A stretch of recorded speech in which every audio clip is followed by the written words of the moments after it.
Sistema é o nome que damos a um conjunto de elementos que formam um todo organizado. Qual o sistema que vivemos no Brasil?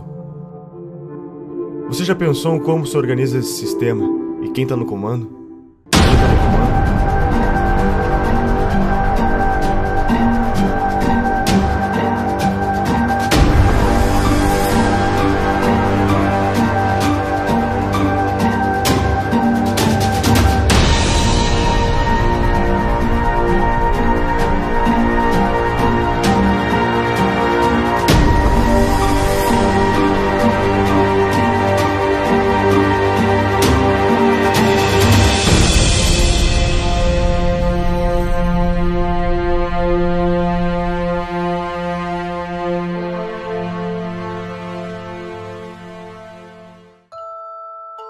Será que o que vivemos hoje é apenas uma grande farsa, onde a cada 4 anos temos que escolher sempre entre 2 lados da mesma moeda?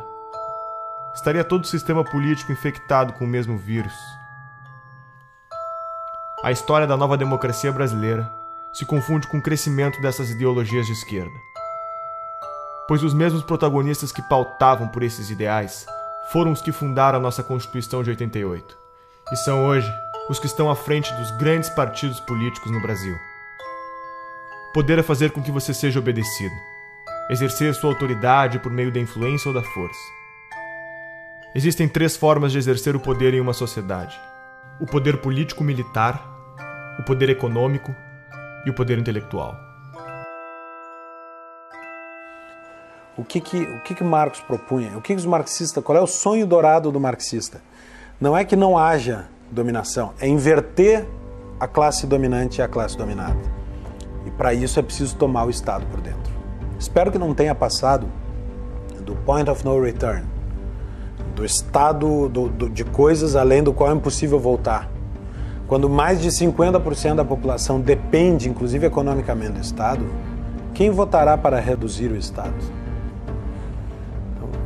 Quando o Estado alcança um determinado ponto de grandeza, de tamanho, de custo, começa a se tornar inviável trazê-lo de volta a um tamanho razoável. E é por isso a força também da esquerda por um Estado cada vez maior, ainda que isso seja sustentável. Após a morte de Stalin, principalmente nos partidos comunistas em países democráticos, apostaram que a revolução se daria pela tomada dos espaços nos meios de propagação da mensagem, ou seja, pela conquista do poder intelectual. Conforme Gramsci, todos devem ser socialistas sem que se deem conta.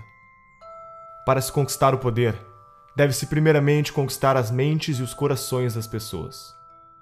E quem ficou com o PT, na verdade, foi o público, digamos assim, a base essencial e original do PT, que foi a intelectualidade, principalmente universitária. O PT surgiu com os intelectuais da USP, junto com o pessoal da Teologia da Libertação, um pouco, e a CUT. Mas ele, muito mais do que um partido de trabalhadores, ele sempre foi um partido de intelectuais, né? Então ele foi realmente o primeiro, digamos assim, intelectual coletivo, no sentido do Gramsci, a chegar ao poder no Brasil, tendo seguido a receita gramsciana exatamente, quase ipsis literis, né? Então vários fundadores do PT são intelectuais que, inclusive, foram os primeiros tradutores de Gramsci, que introduziram o Gramsci no Brasil. Há uma espécie de hegemonia do pensamento na formação dos nossos professores alfabetizadores. Eu diria que isso começa em meados da década de 80. E essa formação ela está no cerne do desequilíbrio educacional brasileiro. Os professores são formados nas universidades para aprenderem quem é Paulo Freire, quem é Emília Ferreira, quem é Marx, quem é Lenin, mas não tem a percepção do que é metodologia de ensino com evidência científica, como ocorre no mundo inteiro, né? Isso não é por acaso, né? E a tese tanto do Gramsci como os componentes da Escola de Frankfurt e da guerra de posição. Então as nossas universidades estão majoritariamente dominadas pelo pensamento de esquerda, e é lá que são formados os professores, é lá que é avalizado o livro escolar que vai para as escolas de todo o país. Introduziram o tal do sócio-construtivismo, que hoje sabe que o sócio-construtivismo não apenas imbeciliza a pessoa, mas cria até lesão cerebral, né? E Quem foram os grandes agentes disso? Eu acho que o principal foi a editora Abril. Foi as revistas Escola, depois chama Nova Escola e Sala de Aula, que eram órgãos do socioconstrutivismo. Por aí que entrou Emília Ferreira, Celestão Freinet, toda essa porcariada socioconstrutivista comunista entrou no Brasil através desse, porque era o único órgão que alcançava todos os professores no Brasil. Né? Então, alguém culpou eles pelo que aconteceu? Não, eles não têm culpa nenhuma. O que acontece? Quer dizer, nós estamos saindo aí de quase 2 décadas, né? 20 anos de governo esquerdista.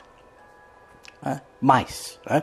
Se a gente contar o período sob os tucanos e tudo, quer dizer, na verdade dá muito mais tempo aí sobre domínio da esquerda. Né?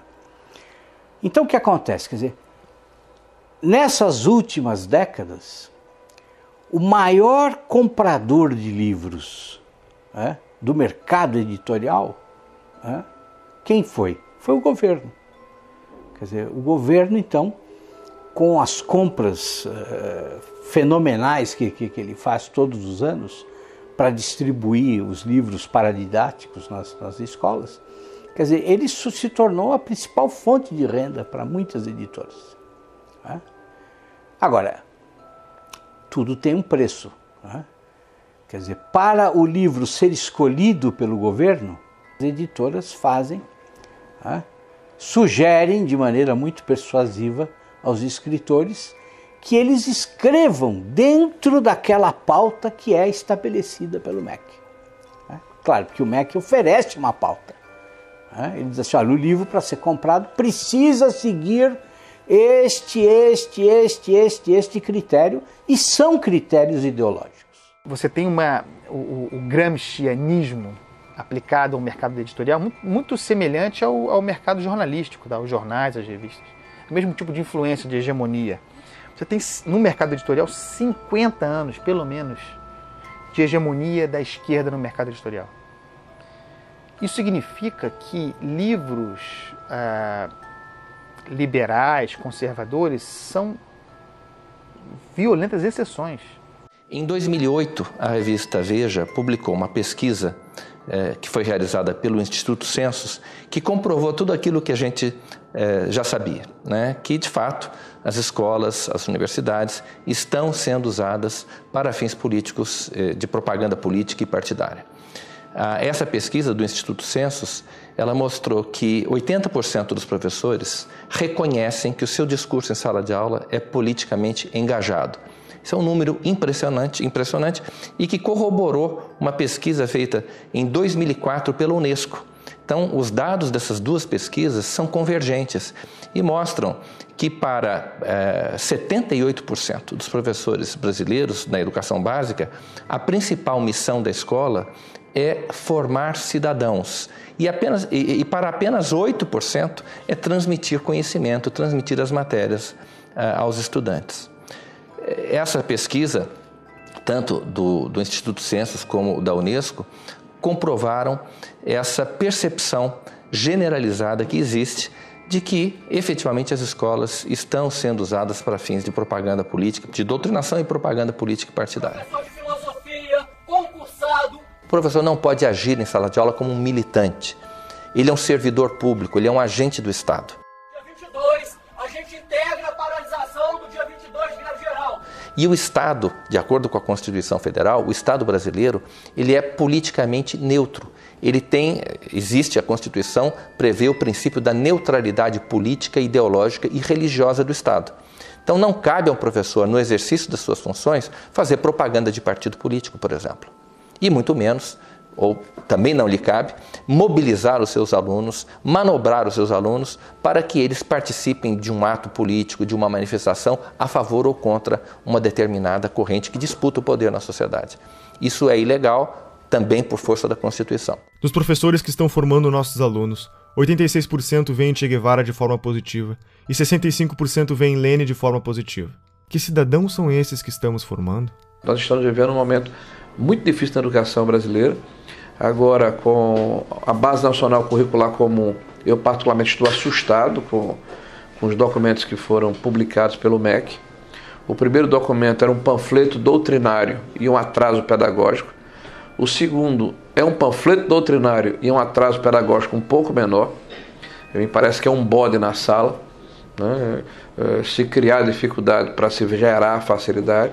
O ministro alega que vai filtrar esse processo, que vai submeter ao Conselho Nacional de Educação, mas eu não posso acreditar num conselho que está completamente aparelhado, né, que com raras exceções é formado por ativistas políticos de esquerda. Então a hegemonia política, ela inclusive ela agride a Constituição brasileira, que fala da pluralidade. O governo do PT é majoritariamente apoiado pela União Nacional dos Estudantes. A UNE é a entidade máxima dos estudantes brasileiros e representa cerca de 6 milhões de universitários. Em 1937, ano que Vargas decreta o Estado Novo, os estudantes fundam a União Nacional dos Estudantes, UNE. Na UNE, o mimeógrafo rodava panfletos fazendo propaganda socialista ao som da Internacional, tocada na vitrola doada pelos americanos. A União Soviética, pátria-mãe do socialismo, era o exemplo a ser seguido. E o comunismo a utopia em corações e mentes jovens pelo mundo afora. Até Carlos Drummond de Andrade fez versos para Stalin. A poesia fugiu dos livros, agora está nos jornais. Saber que resistes. Então, a UNE hoje perdeu credibilidade. A CPI da UNE é uma necessidade. Nós queremos pressionar as autoridades da Câmara nos próximos meses para que ela saia do papel. Ela está aprovada, está lida em plenário, ela tem que acontecer. A investigação principal é saber aonde foi, onde está sendo usado o dinheiro das carteiras estudantis arrecadados no Brasil inteiro. Teve uma indenização, que nós queremos saber onde aplicar esse dinheiro. Indenização pelos mortos na época da ditadura militar que tinham vínculo com a UNE. O que é isso? Foram milhões de reais via governo federal do PT, pagos por uma entidade como a UNE, e as famílias não participam disso.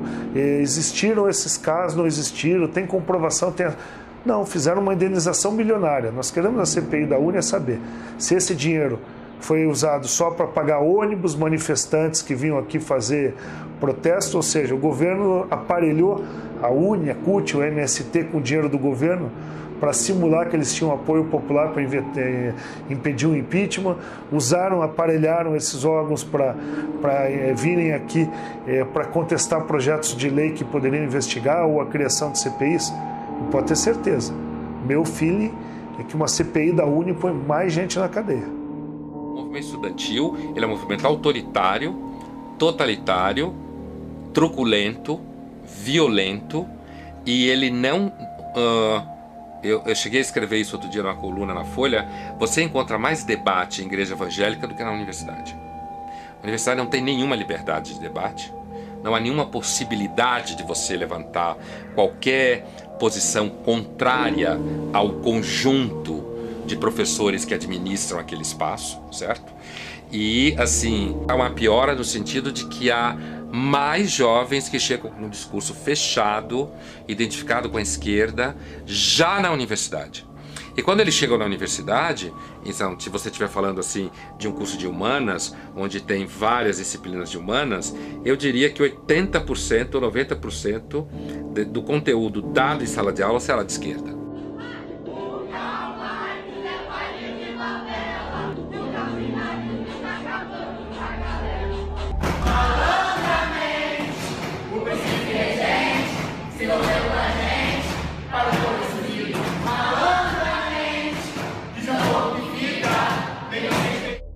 Tomar o Estado por dentro significa mudar a lógica de funcionamento, por exemplo, do Ministério da Educação. O Ministério da Educação agora deixa de ter a função de servir para Marx a burguesia e passa a ter a função de ser um elemento de revolução, de contribuir para a quebra da dominação da burguesia, a formação do proletário cidadão. Fecha muito com as teorias de educação que são aplicadas no Brasil. Essa questão da hegemonia da esquerda, né, sobretudo no meio universitário, que eu acho que isso fez muito mal para a cultura além da universidade, né, porque causou um certo uma restrição muito preocupante, né, do imaginário das pessoas. Uma coisa que o Olavo de Carvalho fala sempre, que a sua capacidade de imaginação, de ampliar suas imagens, é muito importante para quem exerce atividade intelectual, né? Há décadas estamos formando pessoas com base no pensamento marxista. Onde toda essa gente foi trabalhar? A mídia é o maior formador de opinião da população. São TVs, blogs, jornais e revistas que contam ao povo o que está acontecendo. Mídia técnica significa que o governo deveria gastar com publicidade proporcionalmente à audiência dos respectivos veículos de comunicação. O problema é que a pesquisa brasileira de mídia identificou que a mídia técnica está longe de ser realidade. O dinheiro investido em publicidade parece não ter nenhuma relação com a audiência do veículo. Qual é o critério? A farra com o dinheiro público é tão avassaladora que já houve casos de jornal fictício receber verbas publicitárias. Desde que a presidente Dilma chegou ao poder, os gastos com publicidade só aumentaram. Apenas no ano de 2014, a presidente gastou 210 milhões com campanhas em nome da presidência. O ex-editor da Isto É Brasília revelou que o banqueiro Daniel Dantas, que acabaria sendo preso em escândalos de corrupção, quando estava com sua imagem em risco, acionou um dos seus contatos na mídia, Leonardo Atushi, jornalista da Isto É, para publicar matérias que defendessem seus interesses na mídia. Em 2011, Leonardo Atushi montou sua própria publicação, o Brasil 247. Duas acusações importantes surgiram contra o 247 na sua trajetória. A primeira foi encontrada num imóvel do doleiro Alberto Youssef, delator da Operação Lava Jato, no monitor de um computador. Um papel com anotações com o nome do jornalista, seu número de telefone e uma indicação de pagamento de 6 parcelas de R$40 mil, sugerindo pagamento entre a quadrilha de Youssef e o editor do portal. Foram também encontradas movimentações milionárias entre as contas da empresa e as empreiteiras investigadas. No mesmo dia dessas descobertas, o Brasil 247 publicou uma matéria mencionando Pascovitch e defendendo a soltura do lobista. Com as eleições de 2010, a blogosfera progressista sentiu a necessidade de unificar o movimento com o intuito de formar pautas de acordo com a defesa da candidatura da ex-presidente Dilma. Foi então criado o movimento dos blogueiros progressistas, Blogprog, em São Paulo, com a participação de personalidades como Leonardo Sakamoto. É possível afirmar que para cada leitor do blog Conversa Fiada, o governo gastou 1 centavo em publicidade, enquanto para o leitor da Folha, o gasto foi de 5 centésimos de centavo.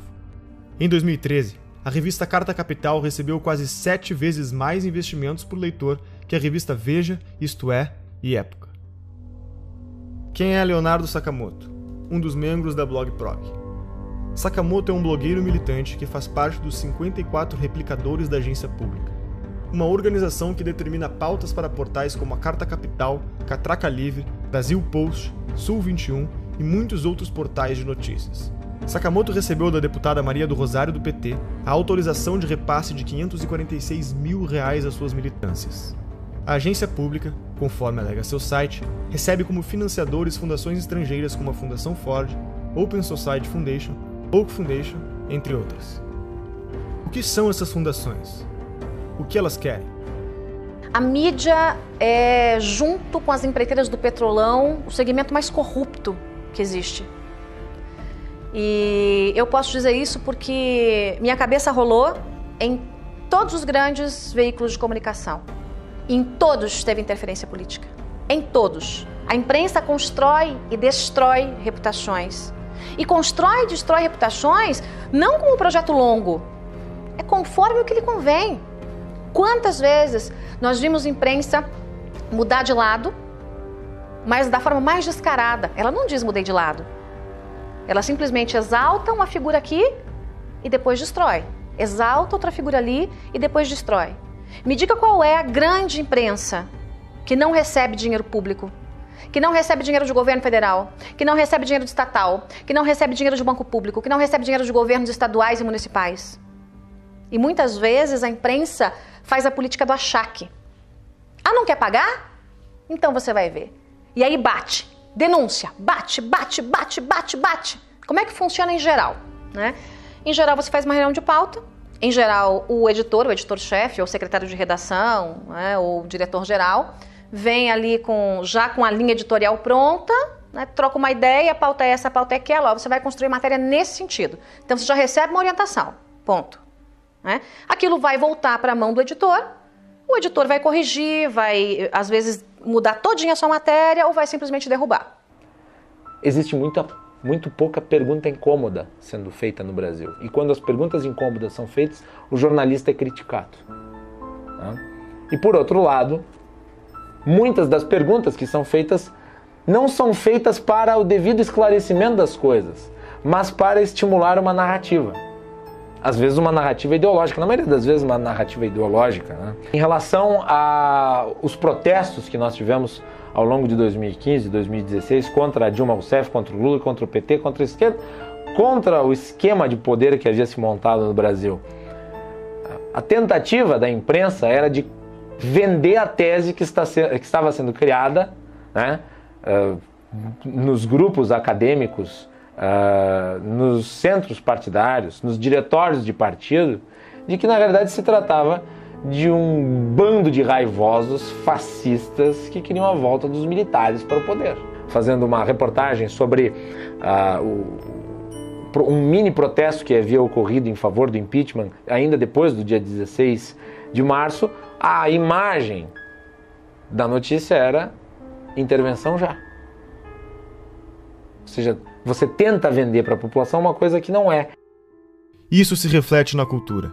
A Lei Federal do Incentivo à Cultura, número 8.313, conhecida como Lei Rouanet, foi criada durante o governo Collor e é o principal mecanismo de financiamento e incentivo à cultura do país. As empresas podem investir até 4% do valor de seu imposto de renda, recebendo o valor em forma de desconto e patrocinando projetos culturais. O Ministério da Cultura deve aprovar o projeto, para então o responsável poder captar o dinheiro. Já parou para pensar quem escolhe os projetos que são selecionados? E que projetos são esses? O grande problema são os editais. Nos editais existe uma comissão que vai julgar os projetos submetidos, né? Então, quais são os critérios da comissão? Aí tem lá uma série de critérios teóricos que a gente tem que seguir, né? Mas na prática, a questão ideológica vai sempre prevalecer. Por quê? Porque a maioria das pessoas que participa do julgamento de editais são pessoas de esquerda. E não é só de esquerda socialista mesmo, entendeu? Não é esquerda... essa é a tendência. Então, você achar uma pessoa que, nesse tipo de edital, que não seja assim, é raríssimo. Você me perguntar quem faz parte de julgamento de edital e que não é socialista, eu não vou saber dizer. E olha que eu conheço muitas pessoas, né? Então, o critério ideológico vai sempre prevalecer. Então, por exemplo, no meu caso, você quer fazer um filme sobre Olavo de Carvalho. Eu poderia passar 30 anos tentando, submetendo aí, nunca ia passar, jamais, entendeu? A Lei Rouanet se tornou um meio legalizado de desvio de verbas públicas. O incentivo à cultura, cuja proposta inicial era financiar projetos de novos artistas, passou a ser destinada a artistas já consagrados que não precisariam de lei para se manter.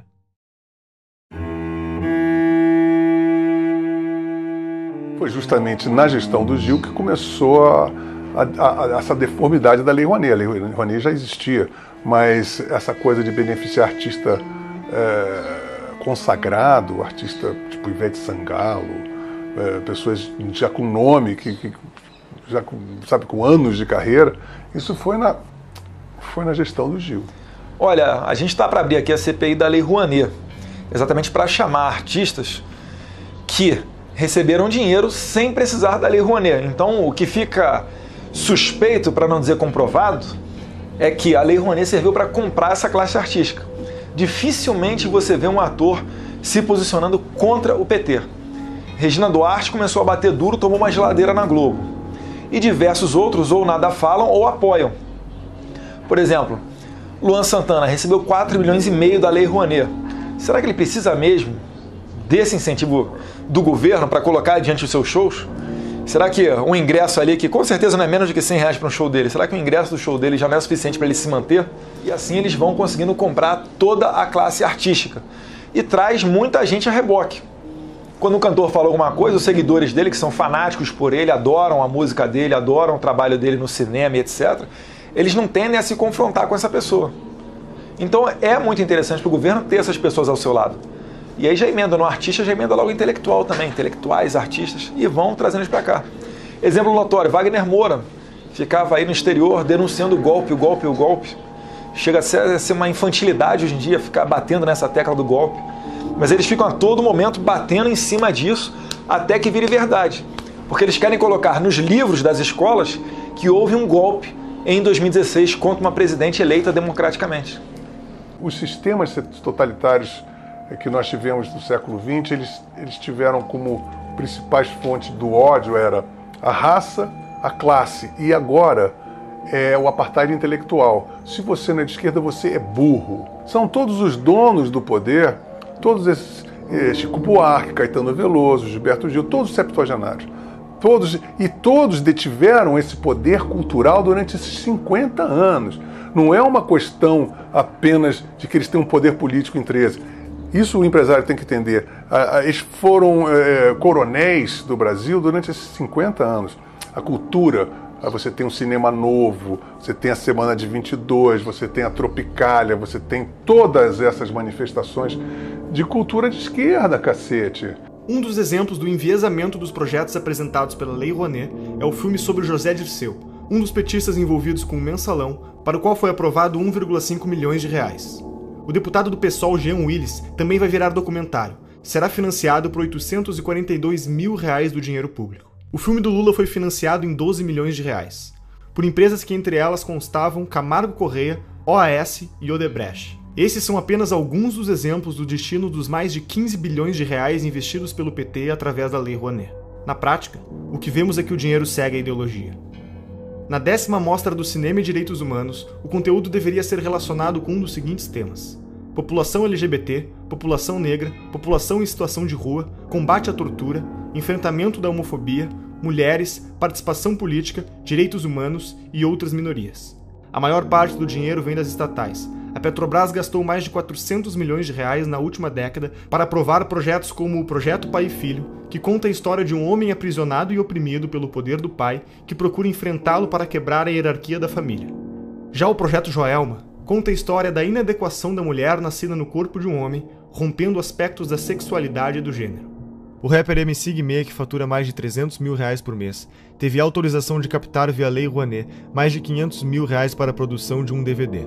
Luan Santana conseguiu aporte de 4,1 milhões de reais para cobrir sua turnê e Cláudia Leite aprovou a captação de 6 milhões de reais para fazer shows no litoral norte do Brasil.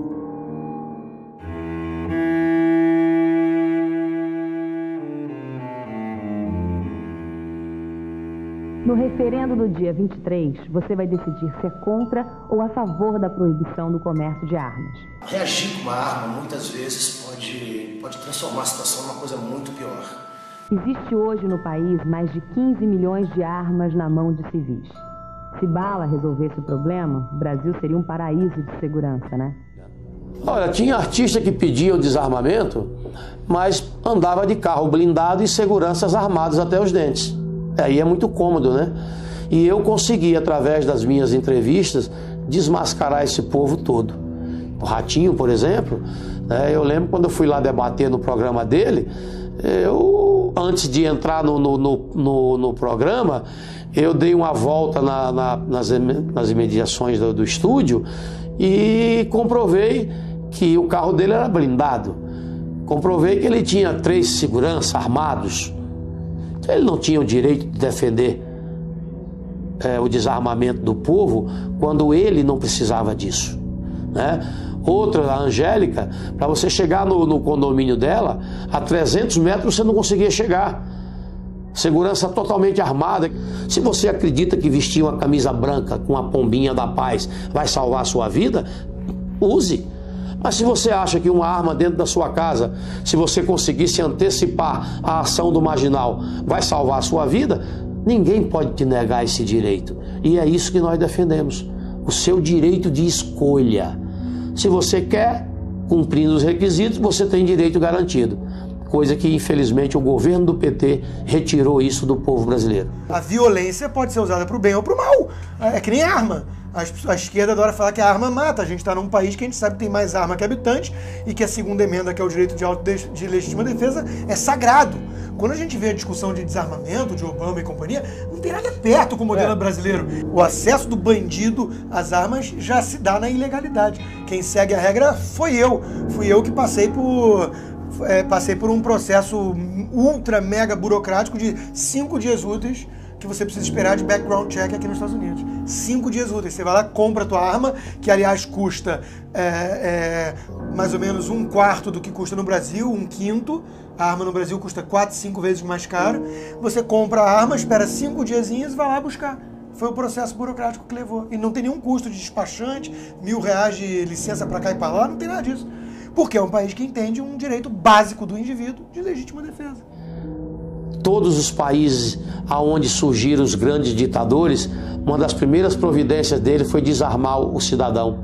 Hitler, Mussolini, esse cretino da Venezuela, são medidas adotadas para que eles não tenham resistência da sociedade. Só eles podem ter arma. Os países socialistas tendem a essa centralização, ao domínio com mão de ferro de todos os recursos do país. E isso eu acho muito perigoso, porque se esse controle centralizado cai nas mãos de uma pessoa com um caráter duvidoso, com intenções não lá tão boas, ele domina o país inteiro. Mas se for tudo descentralizado, é difícil que se instale, por exemplo, uma ditadura. Penso que é mais difícil. Inclusive, se a população estiver armada, é mais difícil que um governo imponha uma vontade que não corresponda à vontade do povo, se esse povo tiver condições de reagir. Agora, qual é a primeira coisa que se faz quando se quer dominar um povo? Desarma esse povo. O Instituto Sou da Paz, que trabalha pela redução da violência, acha que menos armas resultam em menos mortes. O que a gente precisa fazer é reduzir essa quantidade imensa que tem de armas circulando nas nossas estações. O Instituto Sou da Paz, que começou fazendo campanhas pelo desarmamento em 1997, receberam $492 mil da Fundação Ford do ano de 2007 a 2011 e $1,58 milhões da Open Society de 2013 a 2014. Que ONGs são essas? O que elas defendem? Lembra de Saul Alinsky? Segundo a CPI das ONGs realizada em 2007, foram apresentadas mais de 13 bilhões de gastos de diferentes esferas do governo.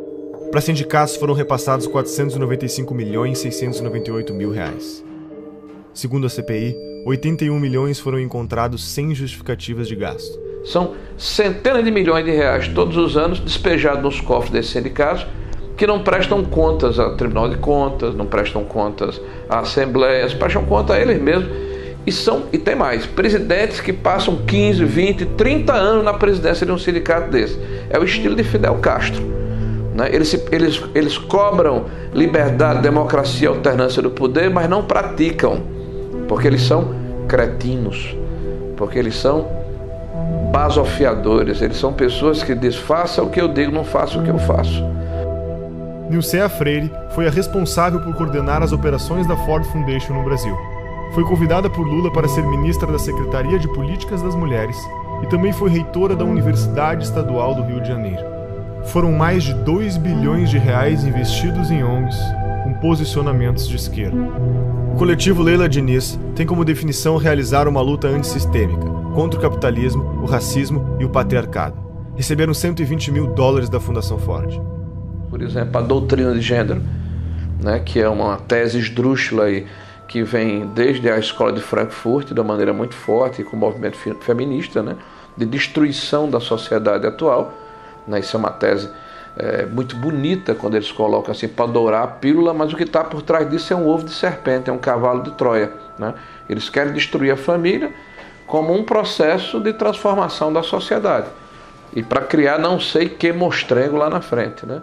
Eu continuei tendo muitos seguidores nas minhas redes e um dos meus contratantes, inclusive, sempre se metia nos meus posts. Tudo que eu queria postar, ele queria que eu postasse coisas que defendessem os gays, ele queria que eu postasse calendários de eventos de GLS do Rio de Janeiro, conquistas de movimentos gays que eu tinha que postar, tinha que falar com não sei o quê. Então, assim, eu via que que os GLS não queriam apenas que eu trabalhasse e oferecesse o meu trabalho como eu fazia normalmente. Eles queriam que eu abraçasse uma causa, uma agenda GLS. Uma agenda da qual eu nunca compactuei. A Universidade Livre Feminista, que tem como definição ser um projeto feminista construído de forma coletiva e colaborativa, receberam pelo menos $900 mil da Fundação Ford. A organização Afrografiteiras é um curso de formação em artes urbanas voltado para o protagonismo da mulher afro-brasileira. receberam pelo menos $100 mil da Fundação Ford. E o Encontro Paranaense de Direitos Humanos é vinculado à Organização Terra dos Direitos vinculados ao MST. Receberam mais de $2.500.000 da Fundação Ford. E para onde mais nosso dinheiro vai? O imposto sindical obrigatório é uma exclusividade brasileira. Não existe em nenhum outro país do mundo. Se você trabalha com a carteira assinada, sustenta a CUT. Além disso, as contas da CUT e de outras centrais sindicais são sigilosas. Não existe nenhuma obrigação dos sindicatos darem satisfação sobre como empregam o dinheiro que recebem do imposto sindical. O que essas fundações querem com esse investimento? Quem está por trás desse dinheiro? Um dos principais financiadores é um dos homens mais ricos do mundo, George Soros, formado na London School of Economics, universidade fundada pela Sociedade Fabiana. Soros é conhecido como o homem que quebrou a Inglaterra ao lucrar $1 bilhão em apenas um dia apostando contra a moeda britânica. Já foi presidente do CFR, o mais poderoso think tank americano considerado uma antessala da Casa Branca. Atua em organismos internacionais, foi um dos maiores doadores da campanha de Barack Obama, luta pela libertação das drogas e dá dinheiro para revoltas e revoluções nos 4 cantos do mundo, mudando toda a mentalidade dos jornalistas e estudantes para o politicamente correto. Quais são os objetivos de George Soros? Capitalista não necessariamente seja alguém que defende o capitalismo. O cara só vive no capitalismo. Por exemplo, é como você dizer que, sei lá, Cuba é um país socialista. Não quer dizer que qualquer cubano é um socialista. Vive no socialismo. Mas não quer dizer que ele defenda.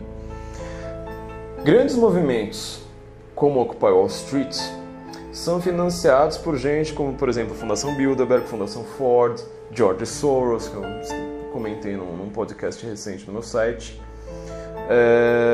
Porque essas pessoas são o que a gente chama de metacapitalista, ou seja, alguém que funciona como capitalista sem ser, de fato.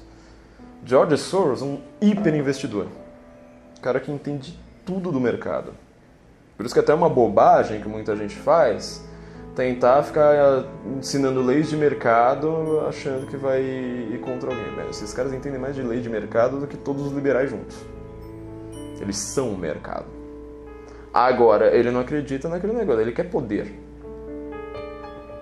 E eles não pensam de uma maneira individual, ou seja, eles não pensam como indivíduo, tipo, eu quero ter poder para mim. Ele está construindo um projeto de poder ali para, às vezes, daqui a 100, 200 anos. Essas fundações são assim. Rockefeller está em qual geração? Nem sei mais qual. Eles começaram lá atrás.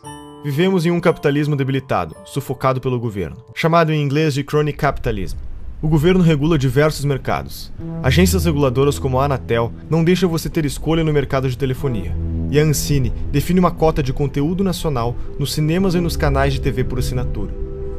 11 milhões de pessoas trabalham para o governo brasileiro. Eles são pagos com o dinheiro da arrecadação de impostos. Todos esses funcionários têm salários vitalícios e não podem ser demitidos sem justa causa.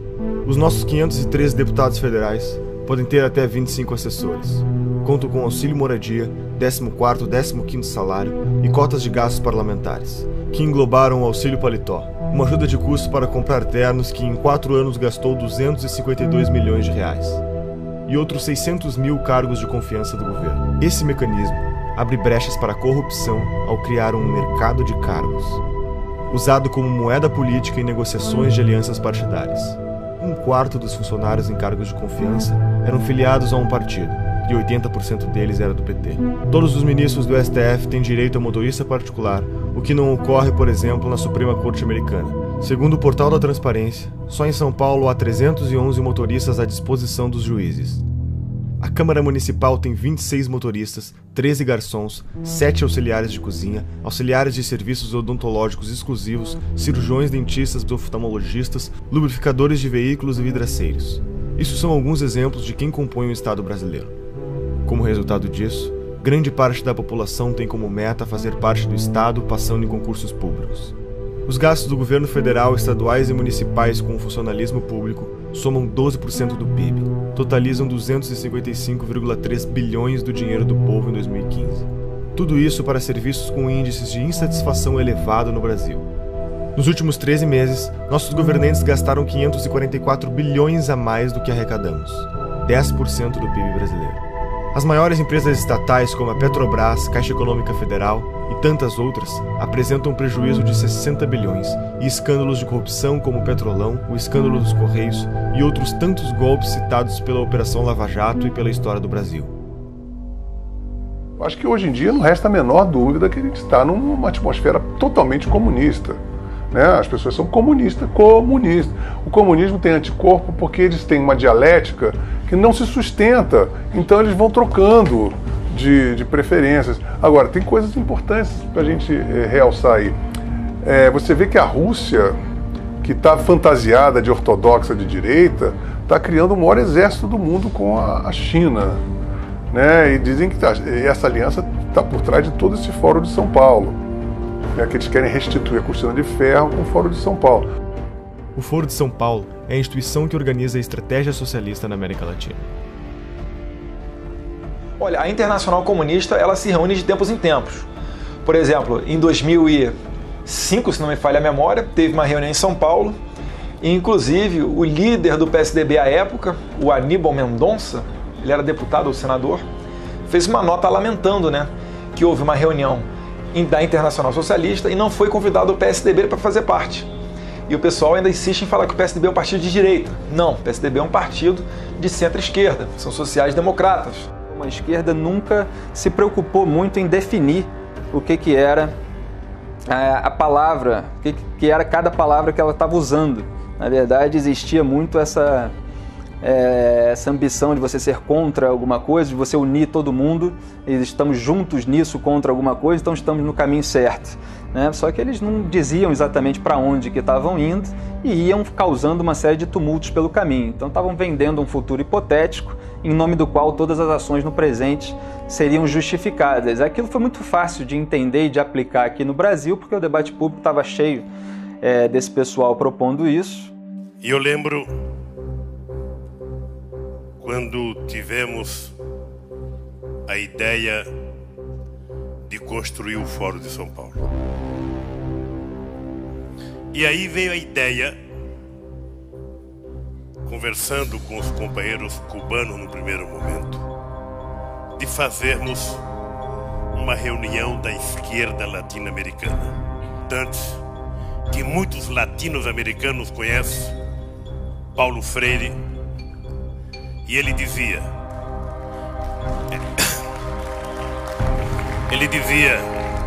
juntar os diferentes para derrotar os antagônicos.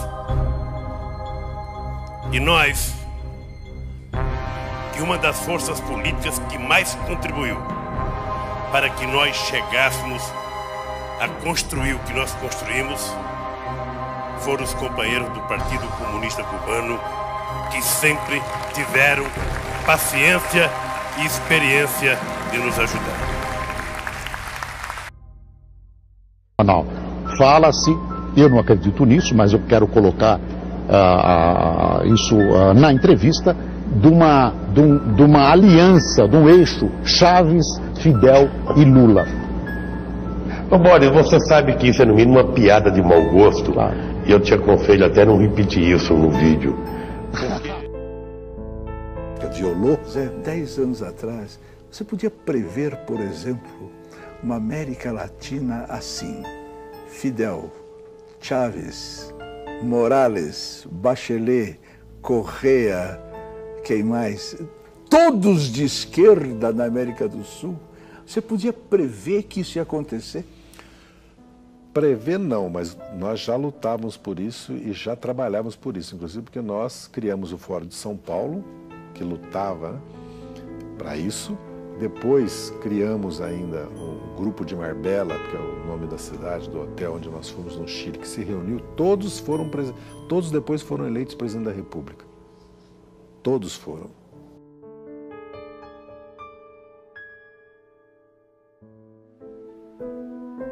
Tudo custou muito caro para o Brasil. Tudo custou muito caro para o mundo. Caro para a nossa educação, para as nossas crianças. Caro para a autoestima da humanidade e para todos os 100 milhões de mortos que perderam seus sonhos em genocídios e na falta de liberdade. Herdamos a responsabilidade de acabar com a utopia. Nós temos o compromisso de aprender com o passado. Não podemos deixar esse episódio da história desconhecido. É nosso dever documentar tudo para que nas próximas gerações os jovens saibam que está na mão deles preservar a trajetória da humanidade. O mundo anseia pela verdade para se libertar e continuar crescendo. Não é só economia nem só política. É a manifestação dos valores da nossa sociedade, das nossas famílias, dos nossos antepassados e de todos os nossos filhos. Despertamos intelectualmente. Não há mais espaço para ditadores monopolizarem as nossas vidas. Agora precisamos quebrar a dominação cultural que nos foi imposta. Durante 16 anos, os jornais, canais de TV e estações de rádio do Brasil se recusaram a noticiar a existência e as atividades do Foro de São Paulo. O Brasil parecia estar preso entre as malhas de uma articulação criminosa, que envolvia ao mesmo tempo a totalidade dos partidos de esquerda latino-americanos, a classe jornalística nacional, o sistema de ensino, as principais gangues de narcotraficantes do continente e uma parcela nada desprezível da elite política e financeira internacional. A gravidade desses fatos media-se pela amplitude e persistência da sua ocultação. Crescendo em segredo, o Foro de São Paulo tornou-se o motor principal das transformações históricas no continente, enquanto a ignorância geral fazia com que os debates públicos e a vida cultural se afastassem da realidade, se transformando em uma engenharia de alienação, fortalecendo ainda mais o crescimento de um esquema de poder que se alimentava da sua própria invisibilidade. A queda vertiginosa do nível de consciência pública nessas condições era inevitável. Um dos aspectos mais perigosos da situação é a facilidade com que os culpados se desvencilham de qualquer tentativa de denúncia, qualificando-a de teoria da conspiração. Mas quem falou em conspiração? O que vemos é uma gigantesca movimentação de recursos, de poderes, de organizações, de correntes históricas, tudo documentado. É o inimigo onipresente e invisível, sonhado por Antônio Gramsci.